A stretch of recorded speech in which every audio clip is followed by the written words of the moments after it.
السلام علیکم ورحمۃ اللہ وبرکاتہ۔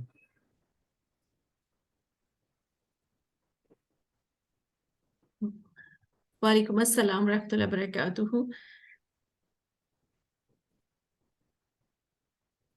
جی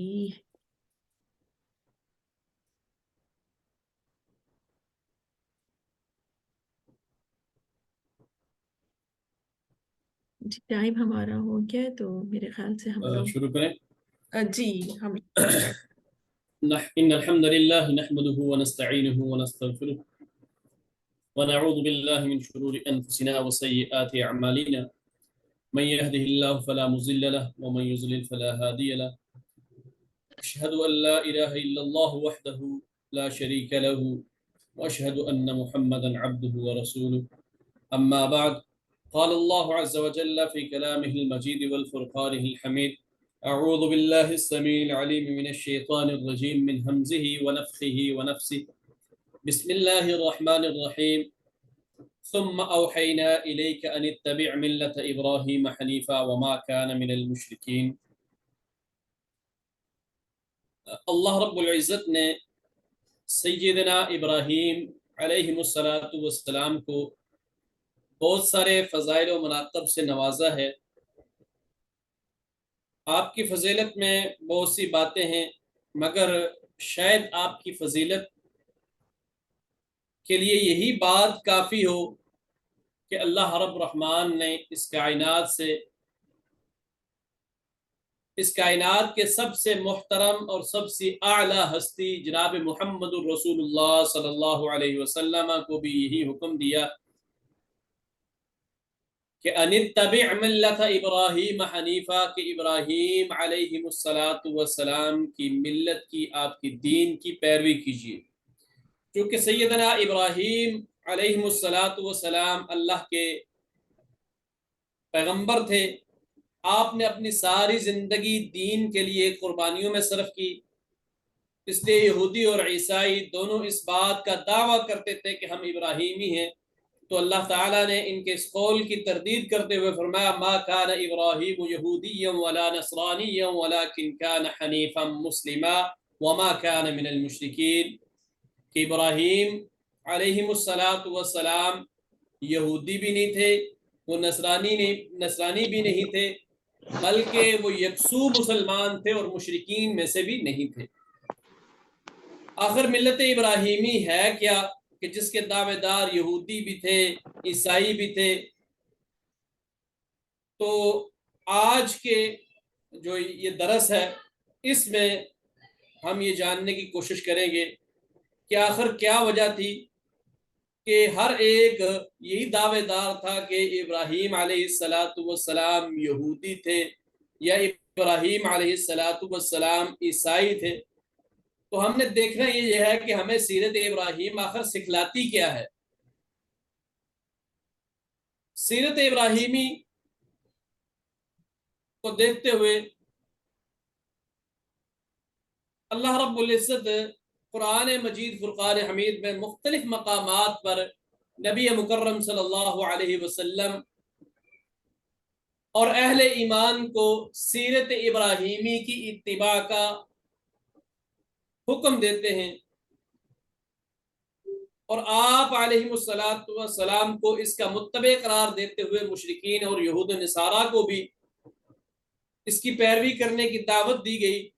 چنانچہ اللہ رب العزت نے ارشاد فرمایا سورہ النحل اس کی آیت نمبر 123 کہ ثم اوحینا الیک ان اتبع ملت ابراہیم حنیفا وما کان من المشرکین، کہ ہم نے آپ کی طرف وحی کی ہے کہ ملت ابراہیمی کی پیروی کریں جو کہ بالکل یکسو تھے اور مشرکین میں سے نہیں تھے۔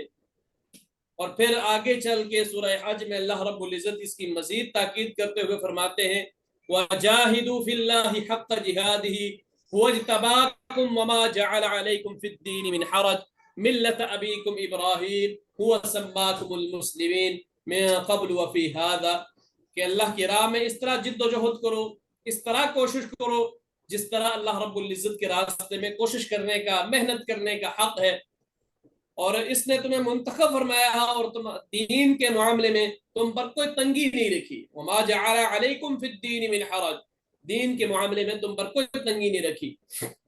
ملت ابیکم ابراہیم، اپنے باپ ابراہیم کی ملت پر کاربند رہو، اسی نے تمہارا نام اس سے پہلے بھی اور اس قرآن میں بھی مسلمان رکھا ہوا، سماکم المسلمین من قبل وفی ھذا، اس سے پہلے بھی اور اس قرآن میں بھی مسلمان رکھا ہوا. سورہ انعام میں اس کو شکر اور امتنان کے پہلے سے یہ بیان کیا کہ قل اننی ہدانی ربی الى صراط مستقیم دینا قیما ملت ابراہیم حنیفا وما کان من المشرکین، کہ آپ کہہ دیجئے کہ بے شک میرے رب نے مجھے سیدھا راستہ دکھایا ہے. اننی ہدانی ربی الى صراط مستقیم، سیدھا راستہ دکھایا ہے، ایسا دین جو کہ بالکل درست ہے، راہ راست ہے، یعنی ابراہیم کی ملت جو کہ بالکل یکسو تھے اور شرک کرنے والوں میں سے نہیں تھے. تو سیرت ابراہیم ہمیں سب سے پہلا درس یہ دیتی ہے کہ اپنے اندر عقیدہ توحید اس کو پختہ اور مضبوط کرو. پھر سورت آل عمران میں اس کی آیت نمبر 95 میں اللہ رب العزت اہل کتاب کو مخاطب کرتے ہوئے فرماتے ہیں کہ قل صدق اللہ فاتبعوا ملت ابراہیم حنیفا وما کان من المشرکین، کہ کہہ دیجئے کہ اللہ نے بالکل سچ کہا ہے. قل صدق اللہ فاتبعوا ملت ابراہیم حنیفا، اس لیے ابراہیم علیہ السلام کی ملت کی پیروی کرو کہ حنیفہ جو کہ بالکل یکسو تھے، وما کان من المشرکین، اور وہ مشرکین میں سے نہیں تھے، وہ شرک کرنے والوں میں سے نہیں تھے. ملت ابراہیمی سے بے رغبتی کا پھر جو انجام بتایا، اللہ تعالیٰ نے اپنے نبی سمیت اہل ایمان کو اس بات کا حکم دیا کہ ابراہیم علیہ السلام کے دین کی پیروی کیجئے. اب جو آپ علیہ السلام کے دین کی پیروی نہیں کرے گا، اس کے بارے میں اللہ رب العزت فرماتے ہیں سورہ بقرہ اس کی آیت نمبر 130. اللہ رب العزت ارشاد فرماتے ہیں کہ وَمَن يَرْغَبُ عَن مِّلَّةِ إِبْرَاهِيمَ إِلَّا مَن صَفِحَ نَفْسَهُ وَلَقَدِ اصْطَفَيْنَاهُ فِي الدُّنْيَا وَإِنَّهُ فِي الْآخِرَةِ لَمِنَ الصَّالِحِينَ. کہ وَمَن يَرْغَبُ عَن مِّلَّةِ إِبْرَاهِيمَ، اور کون ہے جو ابراہیم علیہ السلام کے طریقے سے، ان کی ملت سے، ان کی سیرت سے منہ موڑے گا، الا من صفیہ نفسہ، سوائے اس کے کہ جو خود کو حماقت میں مبتلا رکھے، جو خود اپنے آپ کو بیوقوفی میں مبتلا رکھتا ہے. وَلَقَدِ اسْتَفَيْنَاهُ فِي الدُّنْيَا، اور یقیناً ہم نے اس کو دنیا میں بھی ایک خاص مقام کے لیے چن لیا. وَإِنَّهُ فِي الْآخِرَةِ لَمِنَ الصَّالِحِينَ، اور بے شک آخرت میں بھی وہ اللہ کے نیک بندوں میں شامل ہو. سیرت ابراہیمی ہمیں اس بات کا بھی درس دیتی ہے کہ نفع و نقصان کا مالک صرف اللہ رب العزت کو سمجھنا ہے. سیرت ابراہیمی کا یہ ایک نمایاں پہلو ہے کہ انہوں نے اپنی ساری زندگی عقیدہ توحید کی آبیاری کرتے ہوئے گزاری، کبھی شرک کے قریب بھی نہیں گزرے. لوگوں کو سمجھایا کہ لوگوں، نفع نقصان کا مالک صرف اللہ ہے، ساری کائنات کا نظام چلانے والا اللہ رب العزت کی ذات ہے. اللہ کے علاوہ نہ ہمیں کوئی نفع دے سکتا ہے نہ نقصان دے سکتا ہے، صرف اللہ وحدہ لا شریک کی ذات ہے جو نفع و نقصان کی مالک ہے، جس کے علاوہ یہ اختیار کسی اور کے پاس نہیں ہے. سیدنا ابراہیم علیہ السلام نے اپنے باپ اور اپنی قوم کو اس انداز میں عقیدہ توحید سمجھایا. فرمایا سورہ الشعراء اس کی آیت نمبر 70 سے 76 تک، اس میں اللہ رب العزت ارشاد فرماتے ہیں اذ قال لأبیہ وقومہ ما تعبدون، کہ ابراہیم علیہ السلام نے اپنے باپ اور اپنی قوم سے پوچھا کہ یہ کیا چیزیں جن کو تم پوجتے ہو، جن کو تم حاجت روا، مشکل کشا اور بگڑی بنانے والا سمجھتے ہو، اولاد دینے والا سمجھتے ہو. قالوا نعبد اصناما فنظل لها عاکفین، تو انہوں نے جواب دیا کچھ بت ہیں جن کو ہم پوجا کرتے ہیں، جن کی ہم پوجا کرتے ہیں. فنظل لها عاکفین، ہم ان کا اعتکاف کرتے ہیں، ان کی سیوا میں لگے رہتے ہیں. تو حضرت ابراہیم علیہ السلام نے ان سے پوچھا کہ هل يسمعونكم يستدعون، کیا وہ تمہیں جواب دیتے ہیں جب تم انہیں پکارتے ہو؟ کیا یہ تمہاری سنتے ہو جنہیں تم پکارتے ہو؟ استدعون، یا تمہیں وہ جواب دیتے ہیں؟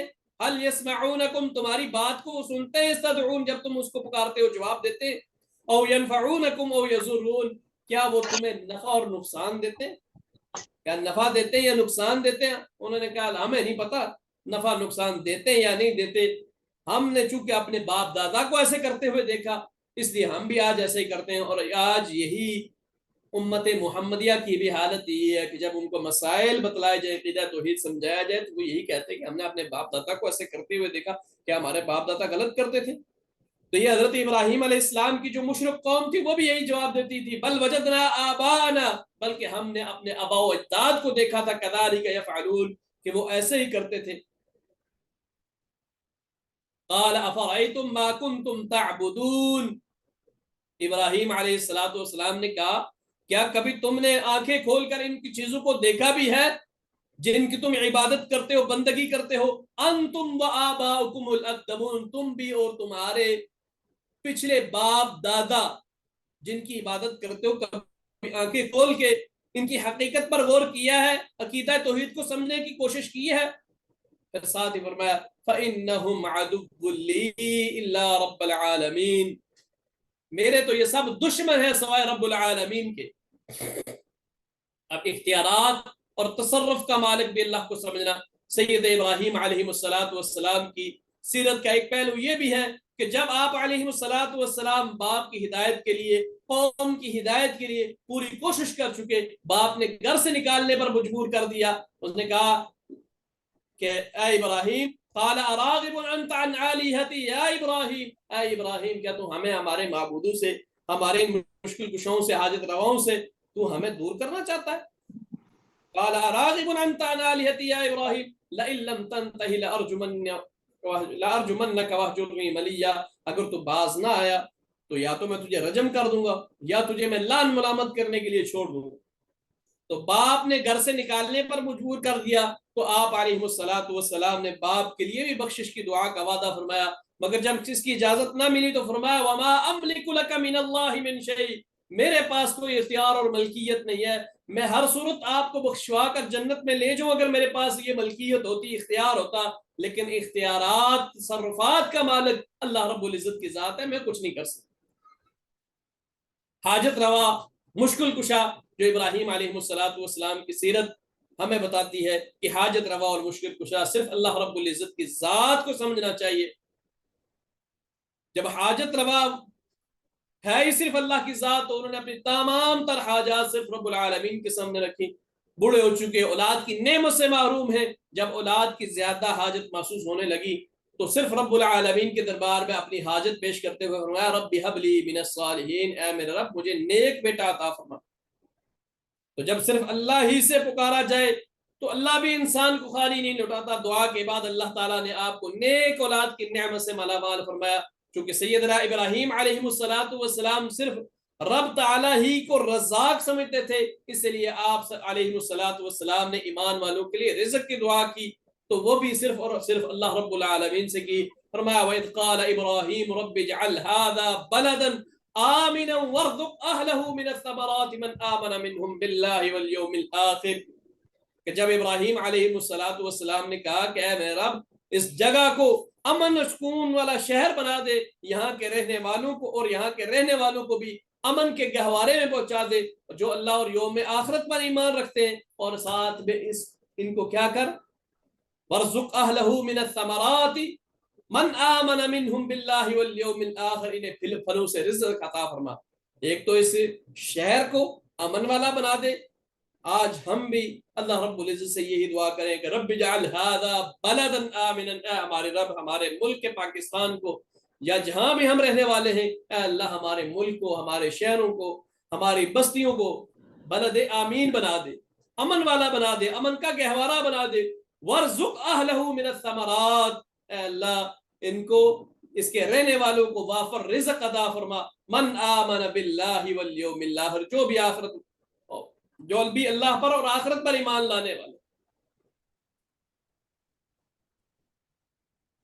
اسی طرح ابراہیم علیہ السلام کی سیرت سے ہمیں یہ بھی درس ملتا ہے کہ شرک سے دور رہنا چاہیے.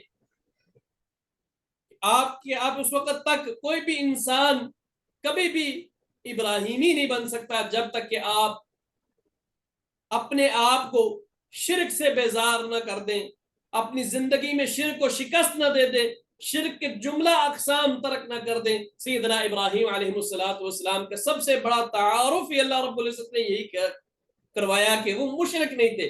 اللہ رب العزت نے یہ سرٹیفکیٹ عطا کر دیا کہ ما کان ابراہیم یہودیا ولا نصرانیا ولکن کان حنیفا مسلما وما کان من المشرکین، کہ ابراہیم علیہ السلام یہودی بھی نہیں تھے، عیسائی بھی نہیں تھے، لیکن وہ یکسو مسلمان تھے اور وہ مشرکین میں سے بھی نہیں تھے. تو یہ سیرت ابراہیمی ہمیں اس چیز کا درس دیتی ہے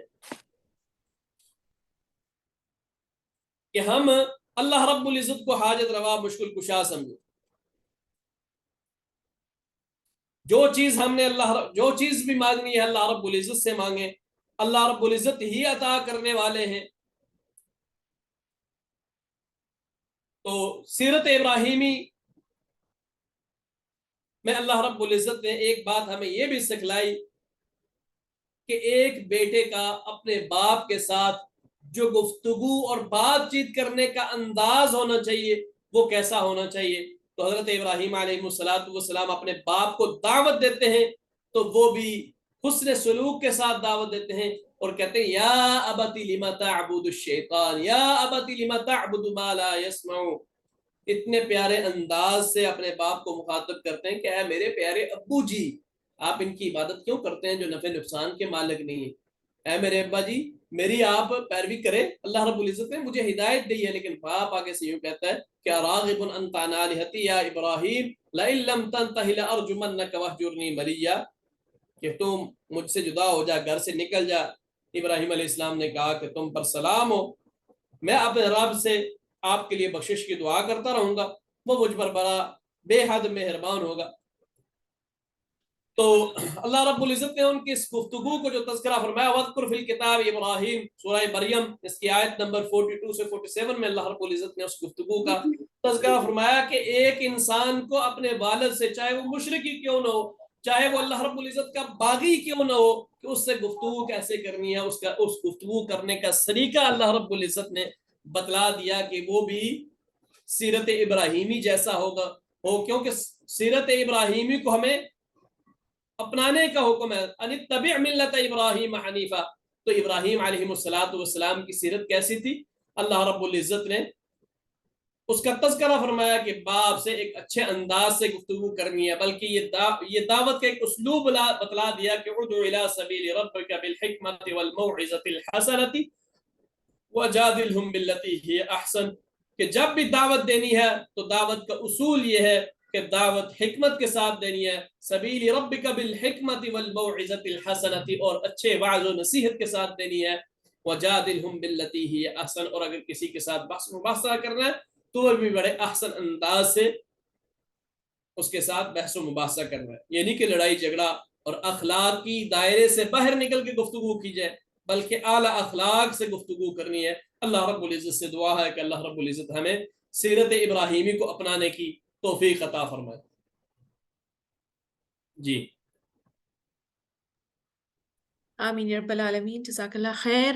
جی اب کوشچن آنسر سیشن کر لیتے ہیں ہم لوگ. بہت ہی خوبصورت بات. آپ لوگوں میں سے ریکویسٹ ہے آپ لوگوں سے کہ پلیز آپ اپنا مائک ان میوٹ کر کے جو بھی کوئی سوال کرنا چاہتے ہیں باری باری کائنڈلی اپنے کوشچن پوچھ لیجیے. آپ قربانی سے متعلق ہے، عید سے متعلق ہے، جو بھی آپ پوچھنا چاہتے ہیں، نماز، وضو، تیمم، جو بھی آپ پوچھنا چاہتے ہیں آپ پوچھ سکتے ہیں. کائنڈلی اپنے مائک ان میوٹ کر لیجیے اور جو بھی پوچھنا چاہتے ہیں پوچھ لیجیے.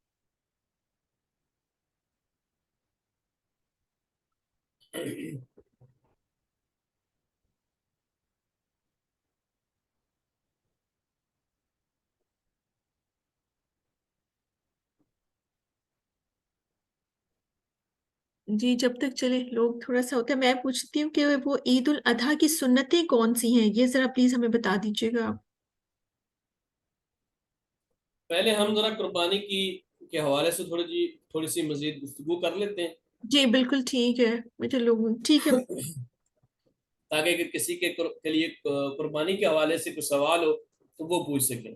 جی جی کل اگین میرے پاس ایک کوشچن آیا تھا، وہ یہی پوچھ رہے تھے کہ کیا نبی کریم صلی اللہ علیہ وسلم کے نام کی قربانی کر سکتے ہیں، تو یہ جاننا چاہ رہے تھے۔ میرے خیال سے کسی کا سوال ہے یہ، میں کسی کا مائک آن ہے؟ جی مائک کائنڈلی اپنا بند کر دیجیے گا تاکہ سارے لوگ پھر جواب اچھے سے سمجھ سکے، کیونکہ یہ کوشچن کافی آتا ہے، لاسٹ ٹائم بھی آپ نے بتایا تھا بٹ اگین میرے پاس آیا ہے کل، تو پھر مجھے تھا کہ ٹھیک ہے انشاءاللہ آپ سے دوبارہ پوچھ لیتے ہیں۔ جی کوشچن تھا کہ کیا نبی کریم صلی اللہ علیہ وسلم کے نام کی قربانی کر سکتے ہیں؟ جیسے فرض کریے گائے میں حصہ رکھتے ہیں لوگ، تو اپنے فیملی ممبرز کا جیسے رکھتے ہیں تو وہ ایک حصہ پھر نبی کریم صلی اللہ علیہ وسلم کا بھی رکھنا چاہتے ہیں، تو کیا ایسا کیا جا سکتا ہے؟ یہ جاننا چاہ رہے تھے۔ سب سے پہلے بات تو یہ جان لیجئے کہ قربانی کرنا یہ سنت ہے، جس بندے کے پاس استطاعت ہو اس کو قربانی کرنی چاہیے، کیونکہ رسول اللہ صلی اللہ علیہ وسلم نے فرمایا کہ جو بندہ جس کے پاس استطاعت ہو اس کے باوجود وہ قربانی نہیں کرتا، فلا یقربن مصلانا، وہ ہمارے مسلمانوں کی عیدگاہ کے قریب بھی نہ آئے۔ جی تو قربانی یہ صاحب استطاعت پر رسول اللہ صلی اللہ علیہ وسلم کی تعلیمات کے مطابق یہ تاکیداً ضروری ہے، کرنی چاہیے۔ رسول اللہ صلی اللہ علیہ وسلم سے سوال کیا گیا کہ ما هذه الاضاحیہ، کہ یہ قربانیاں کیا چیزیں ہیں؟ بلاتے نا آپ صلی اللہ علیہ وسلم نے فرمایا کہ سنت ابیکم ابراہیم، کہ یہ تمہارے باپ ابراہیم علیہ الصلوۃ والسلام کی سنت ہے، تو قربانی سنت ہے، صاحب استطاعت کو کرنے کی تاکید ہے، نہیں کرے گا تو رسول اللہ صلی اللہ علیہ وسلم نے فرمایا کہ وہ مسلمانوں کی عیدگاہ کے قریب بھی نہ آئے، یعنی اس کا ہمارے مسلمانوں کے طریقے کے ساتھ کوئی تعلق نہیں ہے، اتنی بڑی وعید ہے۔ اب قربانی یہ زندہ لوگوں کے حق میں مشروع ہے۔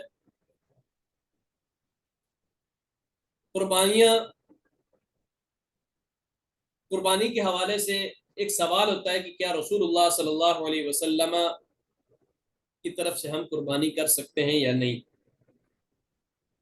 اس کا ایک سادہ سا جواب یہ ہے کہ کیا صحابہ کرام رضوان اللہ علیہم اجمعین کو رسول اللہ صلی اللہ علیہ وسلم سے محبت نہیں تھی؟ میرے خیال میں کوئی بھی یہ نہیں کہے گا کہ ان کو محبت نہیں تھی اور ہم سے زیادہ نہیں تھی، بلکہ وہ تو اپنا مال جان سب کچھ آپ صلی اللہ علیہ وسلم پر قربان کرنے کے لیے تیار رہتے تھے ہمہ وقت۔ اس کے باوجود کوئی ایک بھی صحیح روایت موجود نہیں ہے کہ کسی ایک صحابی نے بھی جناب رسول اللہ صلی اللہ علیہ وسلم سے کبھی کی طرف سے کبھی کوئی قربانی کی ہو، حالانکہ ان کو ہم سے زیادہ رسول اللہ صلی اللہ علیہ وسلم سے لگاؤ اور محبت تھی۔ تو اس لیے قربانی جو ہے ہر بندے کا ایک ذاتی عمل ہے، اس کو اپنی طرف سے ہی کرنے چاہیے۔ جناب رسول اللہ صلی اللہ علیہ وسلم کو ہماری قربانیوں کی کوئی ضرورت نہیں ہے، ہمیں خود اپنی قربانیوں کی ضرورت ہے، تو ہمیں اپنی طرف سے قربانی کرنی چاہیے۔ جو بیان کی جاتی ہے کہ حضرت علی رضی اللہ تعالی عنہ جناب رسول اللہ صلی اللہ علیہ وسلم کی طرف سے قربانی کیا کرتے تھے، وہ روایت ہی سندن ثابت نہیں ہے، وہ روایت ہی ضعیف ہے۔ تو اس لیے ہر انسان کو اپنی طرف سے قربانی کرنی چاہیے۔ اب دوسرا سوال یہ ہے کہ کیا فوت شدگان کی طرف سے بھی قربانی کی جا سکتی ہے؟ تو اس کا جواب یہ ہے کہ فوت شدگان کی طرف سے قربانی نہیں کی جا سکتی۔ فوت شدگان کی طرف سے اگر ہم کوئی جانور عید والے دن ذبح کریں گے تو وہ ہمارا صدقہ کہلائے گا، وہ ہماری قربانی نہیں ہوگی، یعنی ان کی طرف سے قربانی نہیں ہوگی بلکہ وہ عام صدقہ کہلائے گا۔ اور اس کا حکم یہ ہے کہ پھر وہ آپ خود نہیں کھا سکتے، امراء کو نہیں کھلا سکتے، بلکہ وہ سارے کا سارا جو آپ نے کسی کی طرف سے کیا ہے وہ سارے کا سارا آپ کو صدقہ کرنا ہوگا، کیونکہ وہ ہے ہی صدقے کا مال، پھر اس میں سے آپ نہیں کھا سکتے۔ تو اس لیے قربانی زندہ لوگوں کی طرف سے ہو سکتی ہے، فوت شدگان کی طرف سے قربانی کرنے کی کوئی بھی دلیل موجود نہیں ہے۔ جی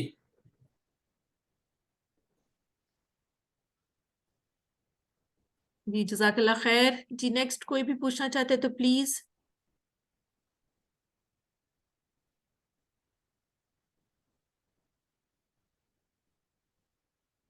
ایک سوال آیا ہوا کہ کیا قربانی اور عقیقے کو جمع کیا جا سکتا ہے؟ تو اس کا جواب ہے کہ جی نئی قربانی اور عقیقے کو جمع نہیں کیا جا سکتے. عقیقہ ایک الگ چیز ہے, قربانی ایک الگ چیز ہے. قربانی جو ہے اس کے لیے مسنہ دو دانتا ہونے شرط ہے, جبکہ عقیقے کے لیے یہ شرط نہیں ہے. اسی طرح عقیقہ جو ہے وہ 7ویں دن ہی کیا جا سکتا ہے, نہ 7ویں دن سے پہلے کیا جا سکتا ہے اور نہ ہی 7ویں دن کے بعد کرنا. یہ رسول اللہ صلی اللہ علیہ وسلم سے ثابت ہے. اسی طرح جو عقیقہ ہے اس کے لیے رسول اللہ صلی اللہ علیہ وسلم نے جانور متعین کر دیے ہیں, اور جو جانور رسول اللہ صلی اللہ علیہ وسلم نے متعین کر دیے وہی عقیقے کے لیے کیے جائیں گے. آپ نے فرمایا کہ اگر بچہ ہے تو اس کی طرف سے بکری کی جنس سے 2 جانیں قربان کی جائیں گی, اور اگر بچی ہے تو اس کی طرف سے بکری کی جنس سے یا بھیڑ کی جنس سے, یعنی دونوں. بچہ ہے تو اس بیٹا ہے تو اس کی طرف سے 2 جانیں بکری یا بھیڑ کی جنس سے قربان کی جائیں گی, اور اگر بیٹی ہے تو اس کی طرف سے 1 جان بکری یا بھیڑ کی جنس سے قربان کی جائے گی. اب یہ جنس بھی متعین ہے اور اس کا دن بھی متعین ہے, تو یہ عقیقہ جو ہے اس کا دن اور جنس متعین ہے, اس کے علاوہ ہم نہیں کر سکتے. اب ہوتا ہمارے ہاں یہ ہے کہ ہم ایک گائے لیتے ہیں اور اس میں اپنے 2-3 بچوں کا جو ہے وہ حصہ وہ عقیقہ بھی ڈال لیتے ہیں, اور اس کے ساتھ پھر ہم وہ کر دیتے ہیں. یہ قطعاً جائز اور درست نہیں ہے. جی السلام علیکم. جی وعلیکم السلام. میں ایک یہ پوچھنا چاہ رہی تھی کہ کیا یہ بات صحیح ہے, کیونکہ سنی ہوئی ہے کہ حضور صلی اللہ علیہ وآلہ وسلم اپنی امت کی طرف سے بھی قربانی کیا کرتے تھے. وہ آپ صلی اللہ علیہ وسلم کی ایک قربانی کا تذکرہ ہے کہ آپ صلی اللہ علیہ وسلم نے ایک بکری جو آپ صلی اللہ علیہ وسلم نے فرمایا کہ یہ میری طرف سے اور میری امت کی طرف سے بھی, من لم یضحی من امتی, میری امت کی طرف سے بھی یہ قربانی ہے. تو امت میں زندہ اور مردہ دونوں شامل تھے. جی یہ آپ کی ایک دعا تھی. من کا لفظ ہے اس میں, ان نہیں ہے. ان ہوتا تو اس کی طرف سے ہوتا کہ یہ امت کی طرف سے ہو رہی ہے. اور صرف ایک دفعہ ہی ایسا ہوا تھا؟ یہ ایک دفعہ ہی ایسا ہوا. اچھا ٹھیک, تو ہم نہیں کر سکتے کیونکہ جی بہت لوگ کرتے ہیں یہ. تو بالکل میں بلکہ یہ کنفیوژن تھی بہت زیادہ کہ وہ کرتے ہیں, وہ تو اس پہ بہت سختی سے عمل کرتے ہیں کہ بالکل ہم ایک اگر قربانی اپنی طرف سے کی ہے تو ایک یہ رسول اللہ صلی اللہ علیہ وسلم کی طرف سے رسول اللہ صلی اللہ علیہ وسلم کی طرف سے قربانی ہم کر ہی نہیں سکتے, نہیں کیونکہ کر انہیں سکتے. ہماری قربانی کی ضرورت ہی نہیں ہے. ہمیں خود اپنی قربانیوں کی ضرورت ہے, ہمیں عمل کی ضرورت ہے. صحیح ہے. تو بلکہ میں تو گلٹی فیل کیا کرتی تھی کہ ہائی وہ کر رہے ہیں تو میں بھی کروں, لیکن اچھا ہے آج وضاحت ہو گئی, میں بتا بھی دوں گی ان کو, کوئی مانے یا نہ مانے, وہ مانتے کہاں ہیں یہ بات ہماری. تو جی جی. لیکن تھینک یو ویری مچ. یہ سوال ہے کہ عید کی نماز کا طریقہ بتا دیں. وعلیکم السلام ورحمۃ اللہ وبرکاتہ. کیونکہ ایک منٹ, یہ ایک سوال ہے, یہ بتا دیں پہلے پھر آپ کا سوال لے لیتے ہیں. ہاں جی, میں نے مولوی صاحب یہ پوچھنا ہے کہ وضو کے لیے پانی کہتے ہیں کہ 1 کلو لینا چاہیے, لیکن پانی وضو کرتے ہوئے پانی زیادہ استعمال ہوتا ہے. رسول اللہ صلی اللہ علیہ وسلم کی سیرت سے ہمیں 3 ٹانک پانی ملتا ہے کہ آپ نے اس سے وضو کیا ہے. لیکن پانی ادھر زیادہ استعمال کر ہو جاتا ہے تو پھر کیا کیا جائے؟ نہیں زیادہ استعمال کرنا چاہیے. اللہ رب العزت نے اس کے متعلق سوال کرنا ہے, اسراف سے ہمیں بچنے کا حکم ہے. ٹھیک ہے, اوکے, اللہ حافظ. جی شہناز باجی, آپ اپنا کوشچن پلیز لے لیجیے. آپ کا ہینڈ ریز کیا ہوا ہے آپ نے.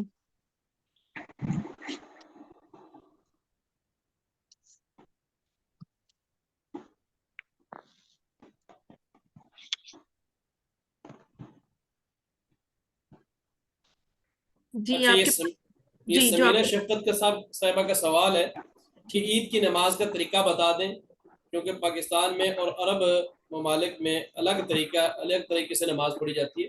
نماز عید کا مسنون طریقہ یہ ہے کہ نماز عید 2 رکعت ہوتی ہے. پہلی رکعت میں قرات سے پہلے 7 تکبیرات زائد کہی جاتی ہیں, اور دوسری رکعت میں قرات شروع کرنے سے پہلے 5 تکبیرات زائد کی جاتی ہیں. تو یہ کل 12 تکبیرات جو زائد ہوتی ہیں یہ عیدین کی نماز میں ہوتی ہیں. جی السلام علیکم ورحمۃ اللہ وبرکاتہ.